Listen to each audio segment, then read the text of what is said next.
Salam sejahtera, terima kasih karena bersama dengan saya di Nazilin Unity Channel. Ini berita yang menggemparkan, mengejutkan kita semua di seluruh Malaysia. Apabila dikabarkan Mat Sabu masuk IGN kerana simptom keletihan.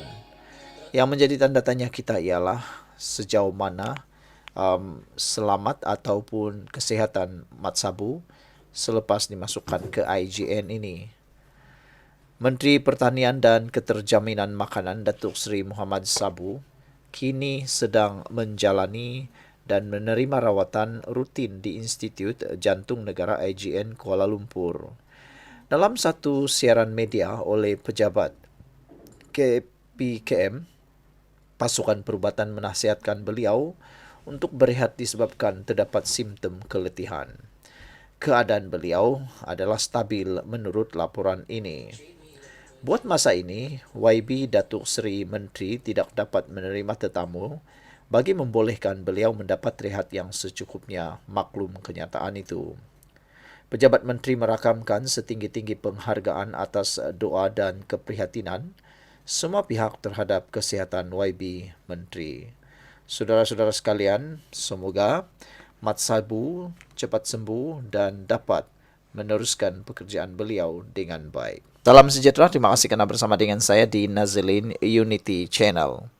Malam ini saya mahu kongsi dengan anda secara tidak formal lah, kan? Kita nak cerita tentang pilihan raya negeri Sabah yang akan berlangsung 60 hari lagi daripada sekarang. Antara isu yang paling mendapat perhatian daripada netizen ialah ada cabaran mengatakan bahawa semua pemimpin-pemimpin tua, pemimpin-pemimpin parti politik yang sudah lama dalam politik di Sabah dinasihati supaya berehatlah daripada politik. Itu antara isu yang menarik kita mahu ulas petang ini. Ada yang mencadangkan supaya Haji Jinor daripada GRS, Safi Afdal daripada Warisan, Jeffrey Kitingan daripada PBS, daripada Star, Pairin Kitingan daripada PBS, Nipa Aman, siapa lagi ya? Semua pemimpin-pemimpin yang sudah tua seperti Bung Mukhtar juga berehatlah daripada pilihan raya, kata mereka. Ada yang menasihati supaya mereka ini semua tarik diri dan jangan bertanding dalam pilihan raya negeri Sabah kali ini. Secara peribadi, apabila saya membaca kenyataan ataupun pernyataan tersebut, ada juga logiknya lah kan. Sampai bilakah pemimpin-pemimpin di Malaysia ini dipimpin oleh golongan tua? Itu antara pendapat netizen.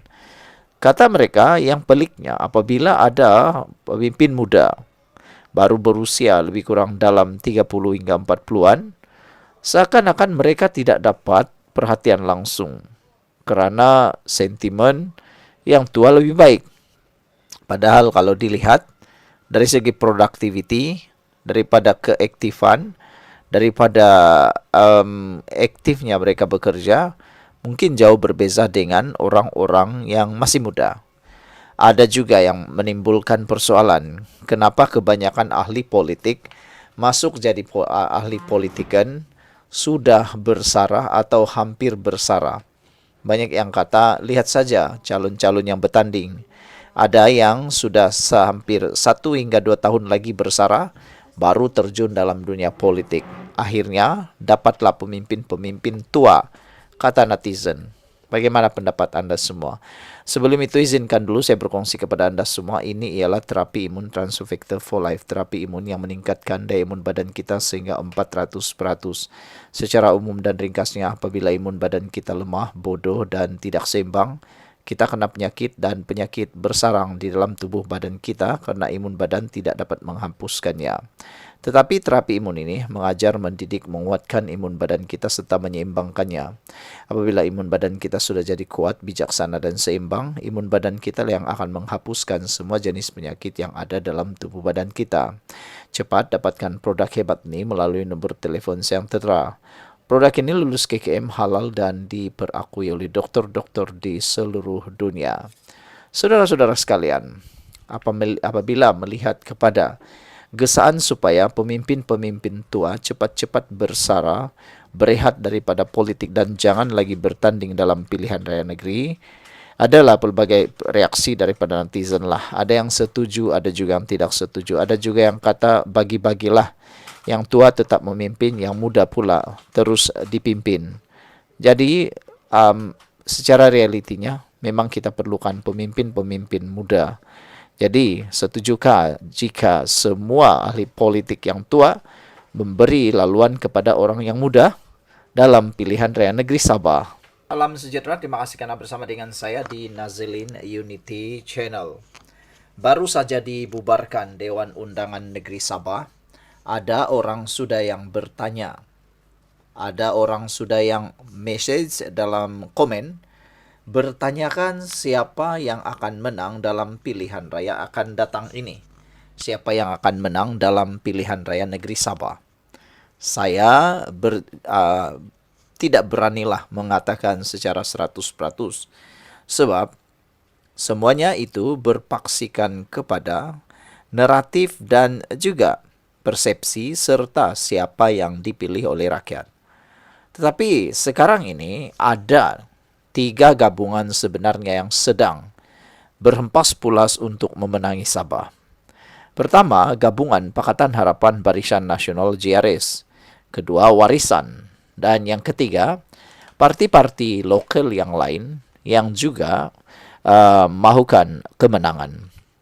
Tetapi apa yang menariknya ialah ada satu sentimen menyatakan bahwa kalau parti-parti lokal ini bergabung secara keseluruhan, yang mana melibatkan Warisan, KDM, PBS, STAR dan juga SAPP atau parti-parti yang lain yang mempunyai kerusi, dapat dijangkakan mereka mungkin akan menguasai negeri Sabah.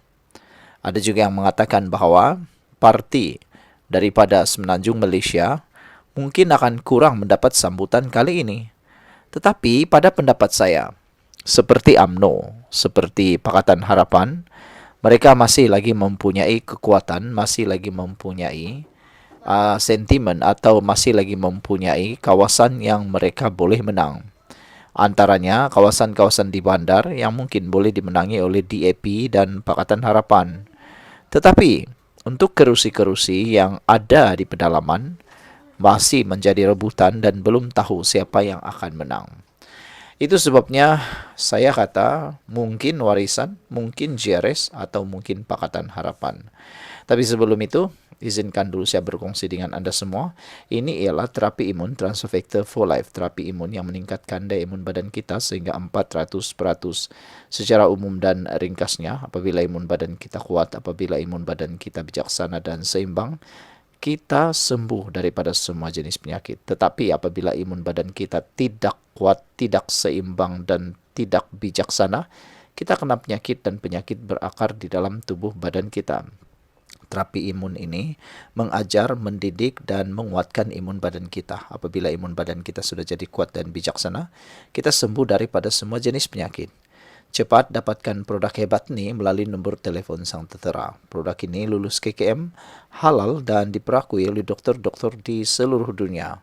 Saudara, untuk mengetahui siapa pemenang dalam pilihan raya negeri Sabah yang akan berlangsung dalam tempoh 60 hari lagi, kita harus melihat rekod kepada kerja yang sudah dibuat oleh pemenang ataupun kerajaan-kerajaan yang lain sebelum ini. Yang pastinya, UMNO Barisan Nasional sudah pernah memerintah negeri ini. Warisan juga sudah pernah memerintah negeri ini. JRS juga sudah mahu memerintah negeri ini. Semuanya mempunyai rekod tersendiri. Ada yang kata kurang baik, ada yang kata sangat baik, ada juga yang kata langsung tak baik. Mana satukah yang Anda rasa boleh dikategorikan untuk parti-parti tersebut, gabungan-gabungan tersebut? Jadi sudah tentu kalau Anda kata siapa yang menang dalam pilihan raya kali ini, saya menjangkakan yang akan menang ialah siapa yang mempunyai manifesto, gerak kerja, rekod, statistik dan juga track kerja yang baik. Sekian dulu untuk kali ini. Jangan lupa tinggalkan komen Anda. Bye-bye. Hello guys, ini ialah walkie-talkie Bofeng BF888S. Dapatkannya di Shopee, murah. Guys, ini ialah headphone Onikuma K2 Pro. Hebat, luar biasa, cantik dan murah. Dapatkannya di Shopee. Guys, ini ialah power bank Mozom PB149. Murah, hebat, dan dapatkannya di Shopee sekarang. Guys, ini ialah Shocks Open Swim Pro. Headphone yang hebat, kualiti hebat, tahan air. Dapatkannya di Shopee. Guys, ini ialah headphone One Audio E70 Fusion. Dapatkannya di Shopee, murah sekarang.